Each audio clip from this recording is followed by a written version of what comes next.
বিসমিল্লাহির রহমানির রহিম। আসসালামু আলাইকুম সবাই কেমন আছেন? আশা করছি ভালো আছেন। আজকে রান্না করে দেখাবো খাসির মাংস দিয়ে বিরিয়ানি। আর ঘরে থাকা কিছু মশলা উপকরণ দিয়ে খুব সহজভাবে তৈরি করে নিতে পারবেন। আর খেতে কিন্তু অসাধারণ হবে। তো চলুন কথা না বাড়িয়ে দেখে আসি কিভাবে করে নিব। এখানে খাসির মাংস নিয়েছি, আপনারা চাইলে গরু মাংস দিয়েও করতে পারেন। আজকে খাসি মাংস দিয়ে করতেছি, অনেক দিন ধরেই করা হয় না। এরপর এখানে পেঁয়াজ, রসুন, গোলমরিচ, সাদা এলাচ, দারুচিনি, লং, তেজপাতা সব কিছু দিয়েছি। কাঁচামরিচ বাটা, আদা রসুন বাটা দিয়ে দিলাম।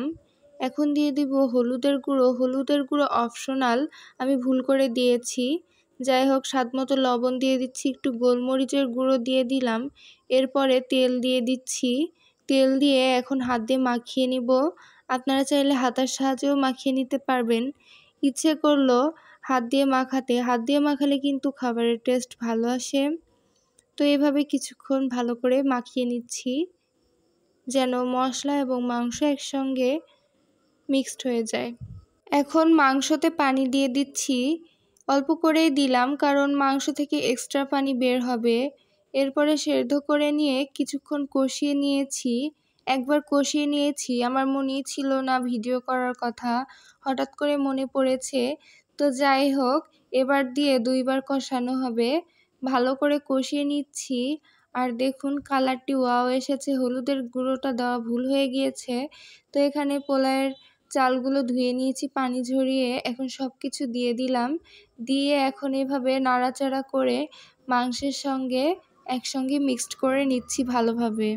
এখন এভাবে কিছু মিনিট মাংসের সঙ্গে চালগুলো ভুনো করে নেব, যেন ভালোভাবে ভাজা হয়ে যায়। এবং বেশি করে চাল ভুনে নিলে বেশি একটা সময় লাগে না বিরিয়ানিটি রান্না হইতে।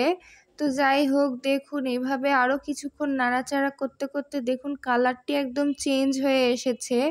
আর এরকম পর্যায়ে আসলে চুলা একদম অফ করে দেব। দেখুন কালারটি একদম অন্যরকম মিশেছে, দেখেই বোঝা যাচ্ছে এটি ভুনো করা হয়েছে। এরপরে রাইস কুকারে মধ্যে ঢেলে দিয়েছি, আর এখানে দিয়ে দিচ্ছি 1 কাপ পরিমাণে দুধ। আপনারা চাইলে দুধের পরিমাণ বেশিও করে দিতে পারেন। এরপরে পরিমাপ মতো পানি দিয়ে দিচ্ছি, আপনারা চাইলে গরম পানিও দিতে পারবেন, কোনো সমস্যা নেই। এর উপর দিয়ে দিলাম কাঁচামরিচ আস্ত। এরপরে সব কিছু মিক্সড করে নিচ্ছি। আর লবণটা একটু চেখে দেবেন, পরে আবার যদি বেশি হয়ে যায় খেতে ভালো লাগবে না। এরপরে রাইস কুকারে উঠিয়ে দিলাম। আর আমার রান্নাটি হতে বেশি একটা সময় লাগেনি, জাস্ট 10 মিনিটের মতো লেগেছে। এরপরে ঘি দিয়ে দিচ্ছি ওই গরম বিরিয়ানির ওপর। ঘিটা ফ্রিজে ছিল, এ কারণে এরকম হয়েছিল। তো একসঙ্গে সব কিছু মিক্সড করে নিচ্ছি, এরপরে পরিবেশন করলাম। কেমন লাগলো ভিডিওটি অবশ্যই কমেন্ট বক্সে জানাবেন। আর সবাই এভাবে ট্রাই করতে পারেন, খেতে কিন্তু মাশাআল্লাহ খুব সুন্দর হয়। তো আজকের ভিডিও এতটুকুই, আর বড় করছি না। পরবর্তী ভিডিওতে দেখা হবে। আল্লাহ হাফেজ।